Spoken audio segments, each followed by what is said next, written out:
지금 국민의힘을 똘똘 뭉치고 있는 그런 상황입니다. 어제는 윤석열 정부 임기 반환점을 맞아서 당정이 토론회를 열고 남은 여정을 함께하자 찰떡 호흡을 맞추는 모습까지 보여줬었는데 영상 보겠습니다. 정부가 성공한 정부로 남을 수 있도록 뒷받침할 겁니다. 후반전에서는 더 골을 많이 넣어야 합니다. 반드시 정권 재창출이 돼야 합니다. 우리 한동훈 대표께서 다 하신 것 같습니다. 제가 미처 생각하지 못했던 말씀까지 담아서 우리 의원들의 마음을 오늘 다 녹여내서 말씀하시지 않나 생각합니다. 우리는 원팀입니다. 동의하십니까? 자, 너나 할 것 없이 원팀을 지금 강조하고 있는 그런 모습이었습니다. 분위기가 상당히 좋았던 것 같은데 강명희 의원 혹시 저기 가셨습니까? 아니요, 저는 다른 토론회를 하고 있어가지고 네. 참석을 혹시 못했는데 얘기를 좀 드렸습니까? 예, 들었습니다. 예. 어떤 분위기였다고 전하던가요? 여당의 본질은 네. 지금 현재 우리가 당면에 있는 여러 지금 이재명 네. 대표 이 사법 리스크, 방탄 국회 그리고 반헌법적인 이 민주당의 입법 폭고 이거를 반드시 막아내야 되고 네. 그 앞에 나서서 싸워야 되는데 이래저래 우리 당내에서 갈등이 있었던 건 사실이거든요. 맞습니다. 네. 그거를 치유하면서 네. 함께 나아가자라는 그 국정 성과 발표회를 가지면서 네. 그 계기를 마련했던 자리 아닌가 싶습니다. 네, 이게 뭐 말씀 주셨지만 그동안 이제 당정 갈등이 워낙 그 국민의힘에서는 좀 부각이 되었던 상황이고 그런데 이제 지난번 윤석열 대통령 기자회견을 이후로 해서는 쇄신에 좀 더 무게를 두는 듯한 방향이 보이는 것 같아요. 실제로 그렇습니까? 예, 실제로 그렇고요.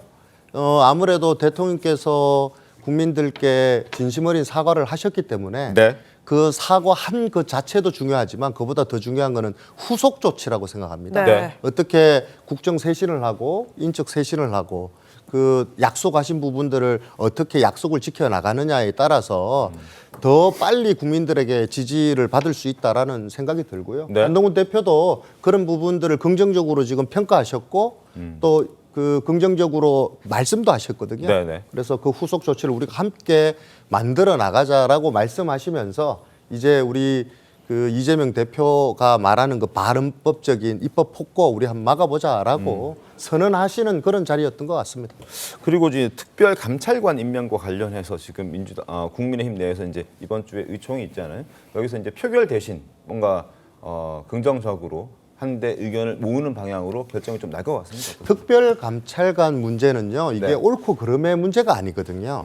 이 특별감찰관 이 제도 자체가 민주당에서 거부하는 상황이거든요. 이거는 여야 원내 협상의 문제이지 이게 옳고 그름의 문제는 아닌데 이상하게 이게 옳고 그름의 문제로 가다 보니까 자꾸 찬반 논쟁으로 가게 되고 그걸 표결을 하냐 뭐 공개를 하냐 가지고 조금 논란의 여지가 있었지만 이제 대통령께서 다 말씀하셨고 네. 이거 지금 여당 108명 중에 옳고 그름에 반대할 사람은 없는 것 같아요. 그래서 이거를 논란으로 분열의 메시지를 낼 필요가 굳이 있느냐. 네. 그래서 아마 그 절차적 정당성이라고 하면 네. 국회의원들의 동의를 얻어가지고 총의를 얻는 자리가 의총이다 보니까 그 의총장에서 어떤 형식을 빌어서 국민들에게 내놓을 거냐에 대한 문제인 거지 찬반의 논쟁은 아닌 것 같습니다.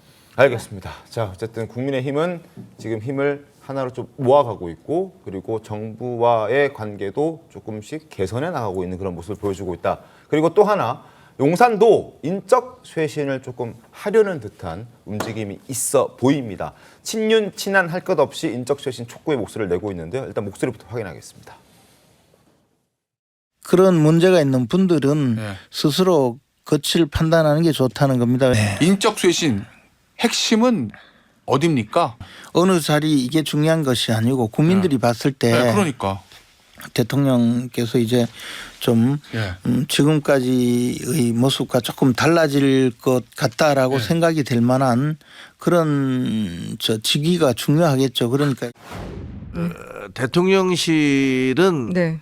뭐 가능하다면 정말 대한민국에 가장 우수한 인재들이 가 있어야 되고 그 김건희 여사 라인이라고 불려지는 그런 분들 계속 보도에 나가고 그랬었잖아요. 그러니까 그런 분들은 이번 기회에 뭐 좀 정리를 하는 게 그게 대통령실이 새 출발을 하는데 도움이 되지 않을까. 그래서 네, 당에서는 이 변화의 첫 길은 인적 쇄신에 달렸다 이런 지적들이 나오고 있는 건데 실제로 그 움직임이 조금 감지되고 있는 분위기입니다.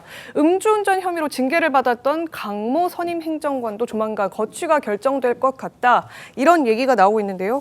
화면 한번 보시면 이 강모 선임 행정관 같은 경우에는 지난 6월에 음주운전으로 정직 2개월 처분을 받은 바가 있습니다. 그리고 11월에 징계가 종료돼서 병가 처리를 했었는데 이 병가 처리를 마치고 대통령실로 복귀를 했거든요. 그런데 네. 이 복귀를 놓고서 말들이 많았죠. 그렇죠, 이 그렇죠. 강모 행정관 같은 경우에는 이른바 또 김 여사 측근 라인 중에 한 명이다 이렇게 거론이 또 되고 있는 데다가 복귀해서 계속 일을 할 거냐 뭐 이런 논란들이 네, 있었잖아요. 그런데다가 지난 문재인 청와대랑 비교해봤을 때도 문재인 청와대에서 음주운전으로 논란을 빚었던 행정관 같은 경우에는 바로 사직을 했는데 이번 같은 논란을 받고 있는 행정관은 왜 사직하지 않고 복귀하느냐 이런 지적 등등까지 많았는데요.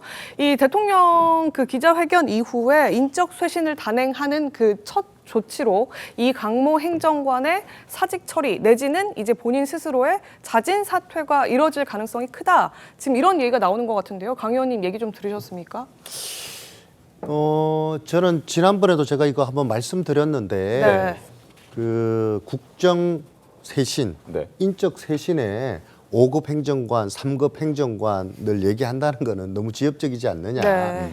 이 그 흔히 말해서 비위가 있거나 뭐 음주 운전의 사실이 드러났으면 징계위원회에 회부돼서 네. 징계를 받으면 되는 것이고 우리가 국정 쇄신이나 인적 쇄신 얘기할 때는 국무총리를 어떻게 할 것이냐. 예. 그리고 국정 이 동력에 문제가 안 된다면 뭐 장관들은 어떻게 할 것이냐, 비서실장은 어떻게 하실 거냐, 수석들은 어떻게 하실 거냐라는 문제지. 근데 이제 실무진에 있는 친구들의 어떤 네. 비위는 그 절차에 의해서 그 마련되면 되는데. 근데 이제 그래가지고 저 한동훈 대표가 네. 대통령과의 이제 면담에 갔을 때 직접 언급했던 또 인물이기도 하기 때문에 그리고 뭐 김여사 측근이라고 네. 아까 최 전 앵커도 말씀을 해주셨지만 그런 논란들이 있었기 때문에 혹시라도 선제적으로 뭔가 보여주기라도 하는 것 아니냐, 해야 되는 것 아니냐 이런 지적들이 그래서 나오는 거죠. 앵커님 네. 정확하게 제가 그 내용을 잘 파악하고 있지는 않지만 네. 여사 라인이기 때문에 사퇴시켜야 된다. 이것을 규정을 어떻게 지을 건지 기준을 어떻게 삼을 건지 네. 비선 라인이기 때문에 사퇴시켜라. 이거는 좀 말이 되지 않고 그리고 너무 그 흔히 말하는 행정관 한 명의 네네. 어떤 우리 국민들께서 변화를 원하시고 추구하는 거는 맞지만 이런 것들도 다 절차가 다 있거든요. 그 절차에 따라서 하면 된다 저는 그렇게 생각합니다. 알겠습니다. 저런 조치들이 네. 지금 윤석열 대통령과 한동훈 대표를 다시 묻고 있는 거예요. 뭐 총리 이 문제는 나중에 문제고 한동훈 대표가 요구했던 상황이잖아요. 네. 그리고 또 다른 저런 식의 또 인적 쇄신도 있지만은 또 다른 강모 전 비서관 같은 경우도 네. 뭐 스스로 공기관에 뭐 그 거취를 취업하는 결정했죠. 그 네. 대표로 사장으로 가는 것을 그 본인이 자진 철회를 했죠. 네. 또 한 사람 김모 전 비서관 같은 경우도 뭐 공항공사 또 자진 철회를 할 가능성이 있습니다. 이런 식으로 하는 것이 지금 물꼬를 튼 거예요. 한동훈 대표가 요구를 했던 것이 윤석열 대통령이 그때 10.17 그 대국민 담화 기자회견에서 대부분 받아들였다고 한동훈 대표가 인정을 했기 때문에 네. 네. 이런 상황으로 가고 있는 겁니다. 그래서 이것이 이제 출발점인데 조금 전에 한동훈 대표가 앞으로 후반전에 골을 넣겠다고 이야기를 했지 않습니까? 네. 전반전에 한동훈 대표 때문에 골을 먹은 것도 많거든요. 윤석열 정부 입장에서는. 네. 그래서 이제 그걸 이제 만회하고 추격골하고 역전골까지 이제 갈지 그 부분이 지금 시작인데 왜 그러냐면은 한동훈 대표가 그때 그 김건희 여사의 활동 중단이나 그 대국민 사과나 아니면 인적 쇄신을 요구한 이유 중에 하나가 네.